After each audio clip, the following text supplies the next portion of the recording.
goes up to 100, goes up to 500 grand, up to $1 million. It depends on the setup. For a Marvel movie, they might have millions of dollars in this volume capture. It requires a big crew, but again, you get highly accurate motion capture out of it. It's just kind of very expensive and very difficult to set up, right? So that's the high end of motion capture. In the mid tier of motion capture, you have inertial motion capture. So that's like Rokoko and Perception Neuron and XN. So these are suits that have sensors. They use sensor-based motion capture. There's sensors on the joints that record the motion. And then in software, we kind of interpolate that data coming from the sensors into a skeleton, right? And that's how you get that motion capture result. The advantages of inertial motion capture are it's much more affordable, right? It's a lot easier to use. A lot of our customers are one-person armies, right? They're using in the suit by themselves in their office or their bedroom. And it's also mobile, so you can take these with you. And, they usually run off of Wi-Fi or Bluetooth. Our suit runs off of a Wi-Fi network. That's all you need to get it to work. For us, our price point for a suit and gloves is $3,500 USD. Kind of goes up. For XNs, you're going to get up into, on the high end, $12,000, maybe more with yearly subscriptions. It can be like two grand or so. But there are, no tool is good for every situation. XNs might be good at something that we're not. So there's always a give and take, right, between price and kind of what you're getting. But again, our solution, I think, is fantastic, and we'll be running through that in a little bit.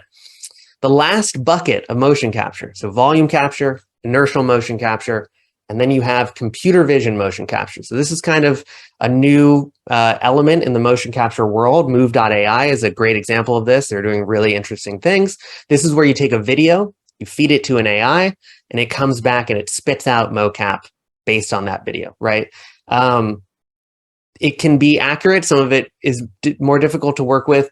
It can be expensive. Move.ai, and again, these prices are approximate, but their current situation, I think, is $4 grand per hour. So it can be expensive, but they're very accurate, is kind of the trade-off. You have things like Plask, which are less expensive and less accurate.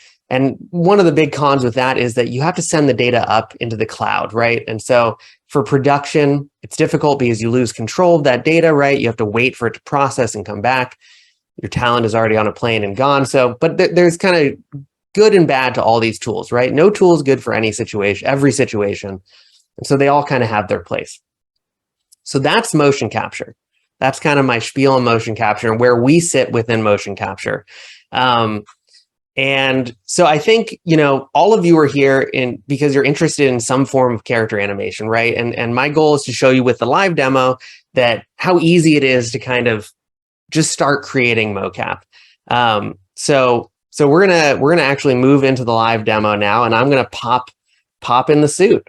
And here we're gonna go through it start to finish. So I'm gonna hop into Rokoko Studio, and actually let me go to my big UI view. So this is, again, Rokoko Studio, right? This is the software, our free software, where we're gonna actually make some motion capture. So the first thing I'm gonna do is I'm gonna create a new project. Webinar mocap, open it up. And as I said before, I don't have a suit on. So let's go through start to finish, putting on the suit, getting it turned on, and let's start making some mocap. So I've got my suit right here. So this is a Smart Suit Pro 2. Again, this is our second iteration of the suit, kind of just better in every way from the first iteration. And now I'm gonna put it on. So here, I don't know. Somebody start the clock, and we'll see how fast I can get in here. Whoa.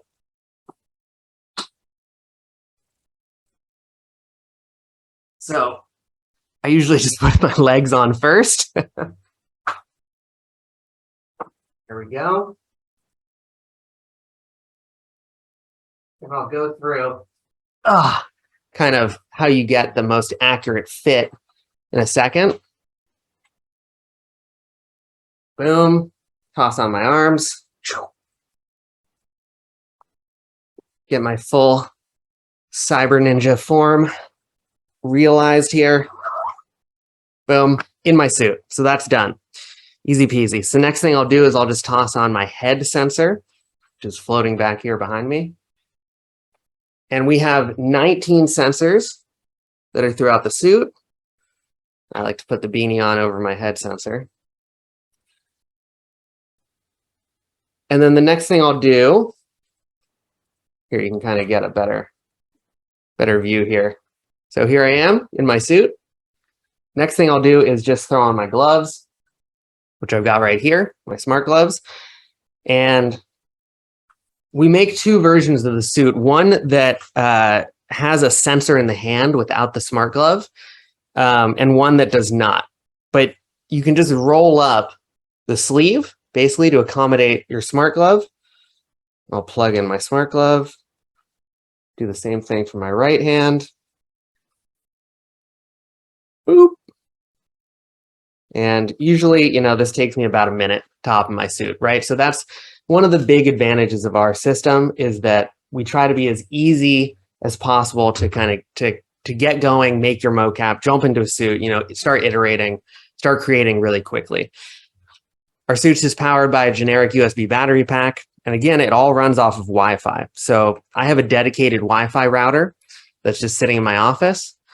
And as soon as we plug in, we should see my kind of suit and gloves pop up into my scene. There I am. I'm just going to tuck these wires in to my sleeve.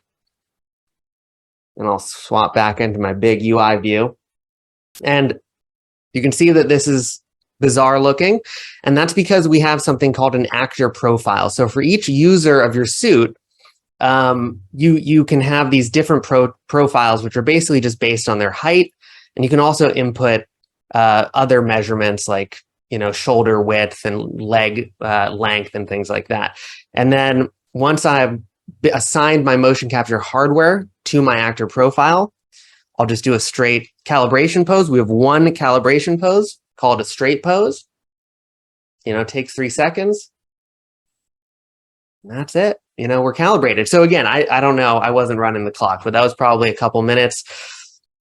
We're very proud of how quick and easy this whole system is, right? Again, that is our whole thing. Affordable, ease of use, mobile. We just wanted to make it as easy as possible to create motion capture.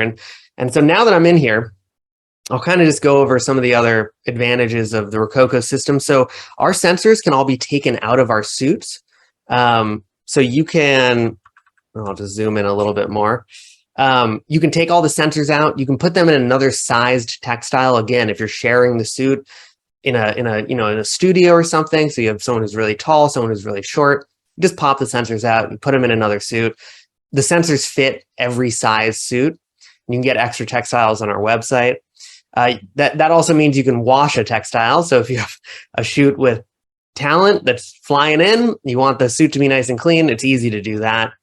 Another thing that I'll mention is just that our shipping prices have come way down. So you can find out more information about all this hardware on our website, rokoko.com, including shipping, estimates, right? And we got hit hard in the pandemic, but those shipping times have come way down. And if you have specific questions, you can always book a one-on-one demo. But yeah, here I am. And you can see how much emotion fingers add to motion capture. And, another thing that we often hear that people are worried about is magnetic interference, which can be a problem in inertial motion capture, right? There are magnetometers that are in these sensors. And so people are often worried about metal in their environment. But I don't know, as you can see in my office, I am surrounded by metal. I've got this big microphone right here. I've got a AC thing and, my office chair. And so you can still get great results. And it's pretty rare that we run into issues like magnetic interference. And if there are issues with magnetic interference, the great thing is you can just take your suit and you can move to another room and kind of that's that. So I do actually just want to show you that you can sit down in the suit. So let's grab my chair.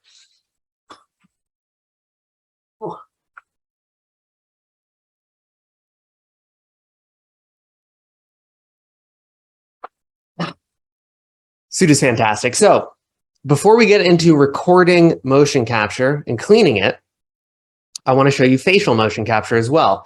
So, I've got my little iPhone right here. Turn it on. Open up our Rokoko remote app. And as soon as I do that, you can see that we get this little dot here to connect with our iPhone. Connect. Open up face capture. There we go. And then I can assign this face capture to my avatar. And what I normally do is I can just put my, I'll put my iPhone like on my desk somewhere. And so this is great. We see a lot of VTubers and things like that that are starting to use our tools, and this is a great way to do it. We have integrations with all the major softwares for live streaming. Unreal, Unity, Motion Builder, Maya, Blender, Cartoon Animator, which is a 2D software, which is really cool because you can puppet 2D characters using 3D motion capture, which I always think is really fun. Houdini, Cinema 4D. So you can pipe in this mocap right to a metahuman or whatever it might be, and you can get these really great real-time results. And the other thing that's really nice about our app is that you can trigger calibration poses via the app.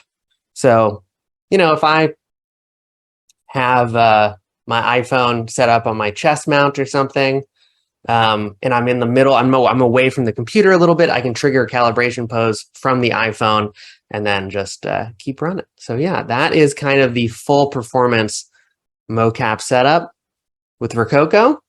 And again, stick around, to the end of the webinar because we will be raffling off one of these full setups. What else can I say? When it comes to the suit, we have these straps basically that help tighten down the sensors. That makes sure that the sensors don't move while you're doing your mocap. We get a lot of questions like, why do you use a suit? And why not just have the sensors loose? We find that if the sensors are loose, oftentimes they get like tangled up, and also they just don't stay in place as well as using a suit. So that's why, you see suits from Perception, Neuron, and Xsense as well. It's a good way of keeping the sensors in place and also keeping the sensors, on the right joints, because when they're loose, it can kind of get a little bit messy. And yeah, so I'm just going to go through and stuff. Thumbs up. Boom. 1, 2, 3, 4, 5. And again, if you all have questions, put them in the Q&A. Hopefully, oh my gosh, 215 questions in the Q&A. Our people